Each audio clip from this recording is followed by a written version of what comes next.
السلام عليكم ورحمة الله تعالى وبركاته. அல்ஹம்துலில்லாஹ்.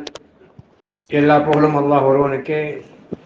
சலாத்தும் சலாமும் உயிரின் மேலான கண்மணி ஸல்லல்லாஹு அலைஹி வஸல்லம் மீதும் அவருடைய குடும்பத்தார்கள் தோழர்கள் நம் அனைவரும் மீது உண்டாகட்டும் என்ற துஆவோடு, அருமையான சகோதரர்களே சகோதரிகளே, 7வது ஜுஸு 7வது தராவீஹ் சத்தியத்தை பற்றி பார்ப்போம். இன்னைக்கு நம்மளோட புழக்கத்தில் உள்ளதுல குர்ஆன் என்ன சொல்கிறது அப்படிங்கிற விஷயத்தை இன்னைக்கு முக்கியமான ஒரு செய்தியை பார்ப்போம் இன்ஷா அல்லாஹ்.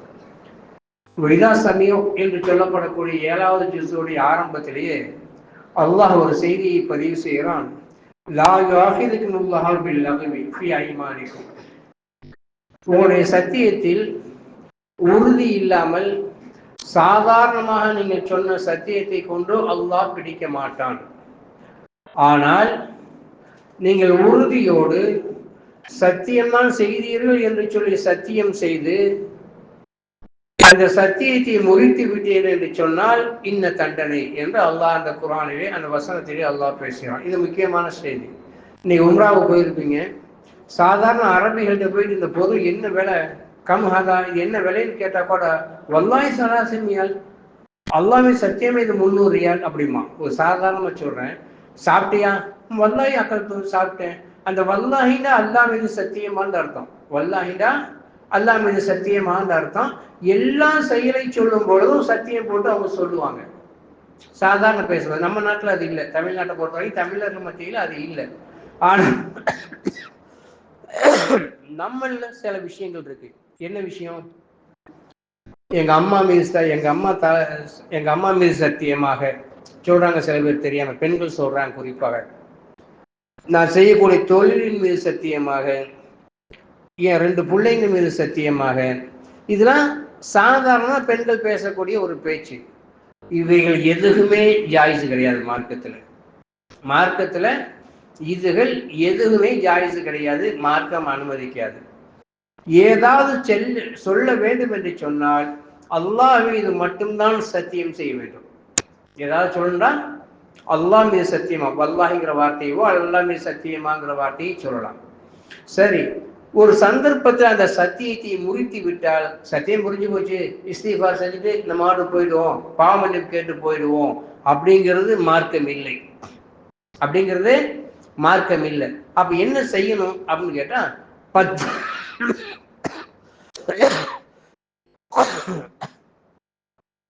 10 பேருக்கு சாப்பாடு கொடுக்கணும். 10 பேருக்கு மீடியமான சாப்பாடு, ரொம்ப உயர்வான சாப்பாடு கிடையாது, ரொம்ப லோ சாப்பாடு கிடையாது. 10 பேருக்கு சாப்பாடு கொடுக்கணும். இல்லை என்று சொன்னால் 10 பேருக்கு ட்ரெஸ் வாங்கி கொடுக்கணும். நார்மலான ட்ரெஸ் வாங்கி கொடுக்கணும் 10 பேருக்கு. அதுக்கும் வசதி இல்லை அப்படின்றால் 3 நோன்பு வைக்கணும். இது அல்லாஹ்வுடைய ஹுக்ம், ஹதீஸ்ல இருந்து எடுக்கப்பட்டது கிடையாது. அல்லாஹ் குர்ஆன்ல சொல்றான்.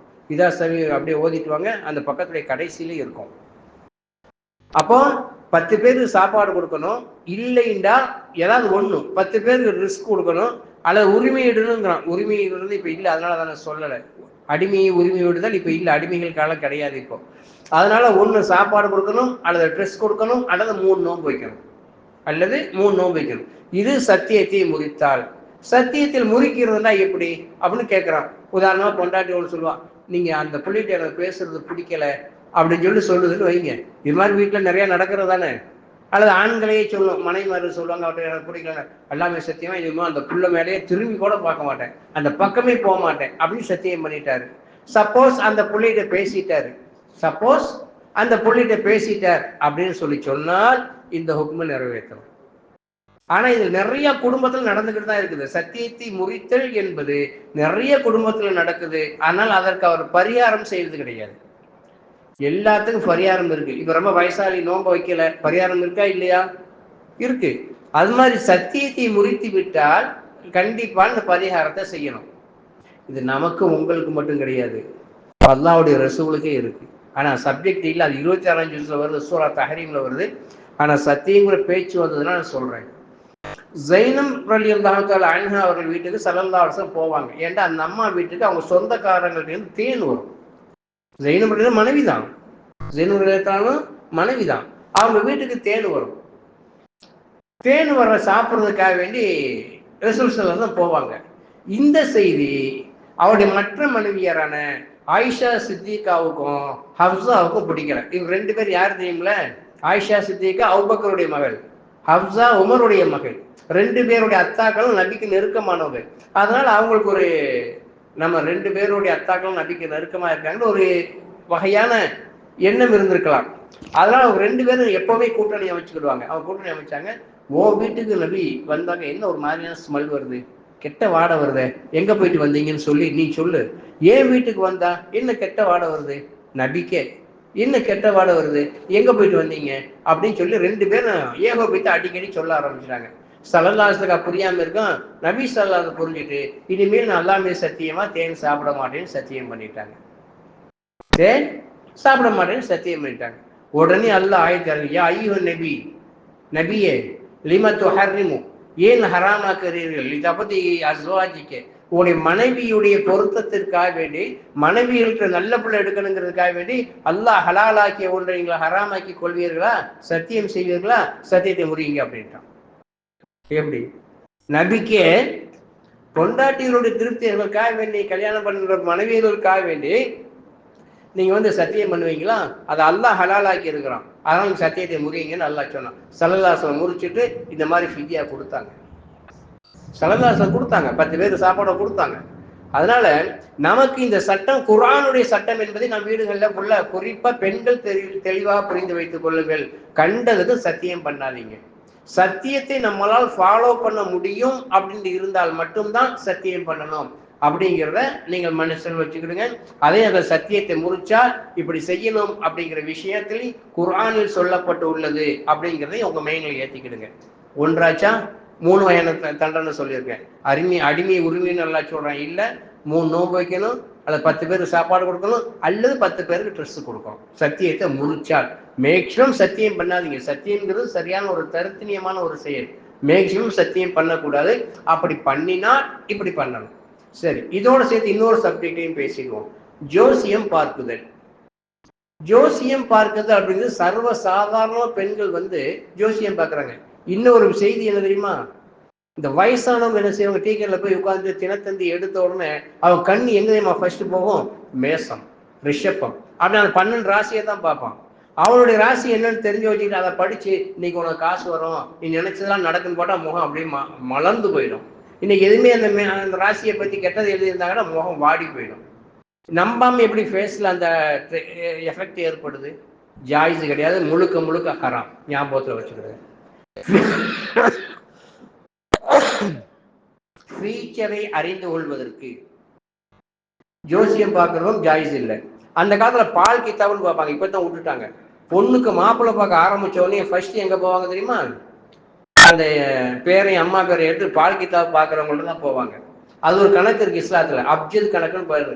அலிப்புக்கு 1, பேக்கு 2, ஜீமுக்கு 3, தாலுக்கு 4, ஹேக்கு 5, வாவுக்கு 6 அப்படின்னு அப்ஜத் ஹப்பஸ் ஹுத்தி களிமன் அப்படின்னு ஒரு எழுமு இருக்கு. அது அப்ஜத் கணக்குன்னு சொல்லுவாங்க. அந்த அம்மா என்ன செய்யும், பால் கித்தாப் பார்க்குற அவங்க அம்மா பேரையும் பொண்ணு பேரையும் போட்டு கூட்டி 12 டிவைட் பண்ணி என்ன வருதோ அது தோலை எழுதி வச்சுக்கிறத பார்த்து அதெல்லாம் படிச்சிடும். இந்த மாப்பிள்ளை சரியா வரும், சரியா வராது. மார்க்கம் அனுமதிக்கவில்லை. பால் கித்தாப் பார்க்கறத மார்க்கம் அனுமதிக்கவில்லை, நல்லா தெரிஞ்சுக்கிடுங்க. இதுவும் மார்க்கத்துல ஜாயிஸ் கிடையாது. சரி, கயிறை பார்க்கலாமா? முழுக்க முழுக்க ஹராம். அஸ்ஸாலி ரஹ்மத்துல்லாஹி அலைஹி சொல்றாங்க, ஹத்துல் இலாஹ், இது இறைவனுடைய எழுத்துங்கிறாங்க. ஆனா அந்த இல்மு தெரிஞ்சவங்க யாரும் கிடையாது. முஸ்லிம்கள் மத்தியில இல்மு ரம்துன்னு இருந்துச்சு. பகதாதுடைய நூலகத்தை கொளுத்திய உடனேயே அந்த எல்லா வகையான இல்மு இல்லாமல் போயிடுச்சு. அந்த கரும் புகை மட்டும் அந்த நூலகத்துல அந்த ஆத்துல கலந்ததுல 40 நாள் அந்த புக்குகள் ஓடிக்கிட்டே இருந்துச்சா தண்ணியில. அப்ப எத்தனை லட்சக்கணக்கான புக்குகள் வச்சிருந்திருப்பாங்கன்னு பாருங்க. முழு இல்மும் பகதாதுல தான் இருந்துச்சு. ஆனா அந்த இல்மு எல்லாத்தையும் கொளுத்திட்டாங்க. இல்மு ரம்லுன்னு ஒரு ரமல் இருந்துச்சு, மணல் கல்வி அப்படின்னு. ஒரு பொண்ணை கொண்டு போய் அந்த மணல்ல நிப்பாட்டி வச்சு அந்த ரேகையை வச்சு, இந்த பொண்ணு இத்தனை ஆம்பளை பிள்ளை பெறும், இந்த பொண்ணு இத்தனை பொம்பளை பிள்ளை பெறும், இந்த பொண்ணு புருஷனோட வாழும் வாழாது, 2 கல்யாணம் பண்ணும் 3 கல்யாணம் பண்ணும், டோட்டலி சொல்லிடுவாங்க முஸ்லீம்கள். அப்படி ஒரு இல்மு இருந்துச்சு. ஆனா அந்த இல்மு இல்லை. ஆனால் இப்ப உள்ள நிலைமைக்கு 2026 பொறுத்த வரைக்கும் இல்முக்கு அப்படின்றால் ஃபியூச்சரை தெரிந்து கொள்வதற்கு பால் கிதாப் ஜாயிஸ் இல்லை, கயிறை பால் கார் ஜாயிஸ் இல்லை. அதே மாதிரி கம்ப்யூட்டர் ஜோசியம், எலி ஜோசியம், வேற என்னென்ன ஜோசியங்கள் இருக்க பீச்சில் உட்கார்ந்து பாக்குறாங்களோ, ரோட்ல பாக்குறாங்களோ, அத்தனையும் பார்க்க அனுமதி கிடையாது மார்க்கத்துல. சப்போஸ் நீங்க விளையாட்டா நினைச்சு பார்த்தீங்கன்னா நல்லா ஞாபகம் வச்சுக்கிடுங்க, 40 நாட்களுடைய அமல் வீணாகிவிடும். 40 நாட்களுடைய அமல் வீணாகிவிடும். எல்லாரும் சொல்லுவாங்க தொழுகை மட்டும் இல்லை, தொழுகையெல்லாம் கிடையாது, நீங்க குர்ஆன் ஓதுனால வீணா போயிடும். 40 நாளுடைய அமல் வீணா போயிடும் என்று ஹதீஸில் காணப்படுகிறது. அதனால விளையாட்டுக்காகத்தான் நான் போனேன், சும்மா கையை நீட்டினேன் அப்படிங்கிறதுல கதையெல்லாம் அல்லாட்ட எடுபடாது. பெண்கள் ஜோசியம் பார்க்கறத அடியோட விட்டுருங்க. அது பீச்சில் போய் விளையாட்டுக்கு பார்த்தாலும் சரி, ரோட்ல போய் பார்த்தாலும் சரி, மார்க்கத்தில் அனுமதி கிடையாது. ஆதாரம் இருக்கா சார்? இருக்கு. நம்மளாம் எதையும் விட்டு அடிச்சுலாம் அப்படி சமுதாயத்துல சொல்லிட முடியாது. பொதுவாகவே சில செயல்கள், நம்முடைய செயல்பாடுகள், நம்ம வாழ்க்கையில செய்யக்கூடிய செயல்கள் நம்முடைய நியமத்தை இல்லாமல் ஆக்கிடும். உதாரணத்துக்காக சொல்றேன், மூசா அலைஹிஸ்ஸலாத்துக்கு அல்லாஹ் வஹி அறிவிச்சான், நீங்க அந்த எகிப்திலிருந்து வந்த பின்னால பாலஸ்தீனத்துக்கு போங்க, பாலஸ்தீனத்தை உனக்கு வெற்றி கொள்ள வைக்கிறேன், அங்க நீ போய் எல்லா விவசாயத்தையும் பண்ணிக்க, கீரை வேணுமா, காய்கறி வேணுமா, என்னென்ன வேணுமா அவ்வளவு பண்ணிக்க அப்படின்னு சொல்லிட்டு அல்லாஹ் வஹி அறிவித்தான். மூசா அலைஹிஸ்ஸலாம் சொன்னாங்க, அந்த மக்கள்கிட்ட சொன்னாங்க, வாங்கப்பா பாலஸ்தீனத்துக்கு அல்லாஹ் வெற்றி தரதா வாக்களிச்சிருக்கிறான், வா அங்க போய் யுத்தம் பண்ணுவோம் அப்படின்னாங்க. கொஞ்சம் தூரம் வந்தானுங்க, பாதி நின்றுகிட்டு சொன்னாங்க, மூசா அங்க இருக்கிறவங்க எல்லாம் ரொம்ப கஷ்டமான மா வீரர்கள் சொல்றாங்களே, அவங்களை எதிர்த்து நம்மளால யுத்தம் பண்ண முடியாது, ஒரு வேலை செய். பனி இஸ்ரவேல் சொன்னாங்க, இஸ்ரேல்காரன் இன்னைக்கு இருக்காங்களா, அவங்களுக்கு புத்தியே இதுதான்.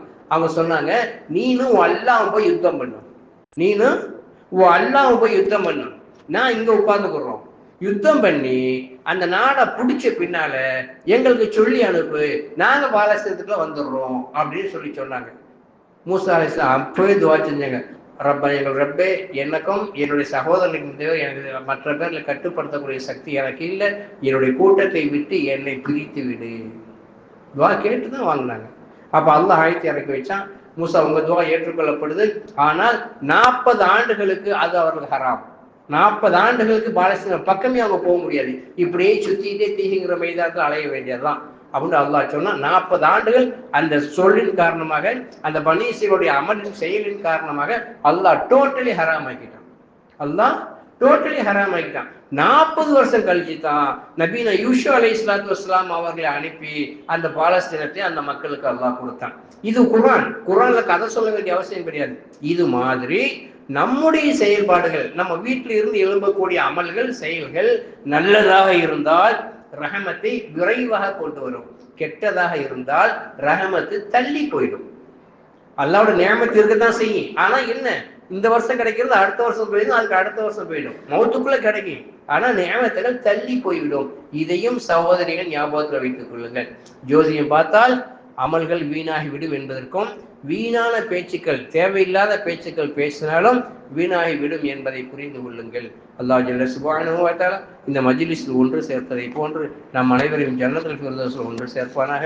இந்த பயானை யாரெல்லாம் கேட்கிறார்களோ அவர்களையும் சொர்க்கத்தில் நம்மளோடு வாழக்கூடிய தௌஃபீக் தந்தல் புரிவானாக. வாஹிர் தஅவானா அல்ஹம்துலில்லாஹி ரப்பில் ஆலமீன். அஸ்ஸலாமு அலைக்கும்.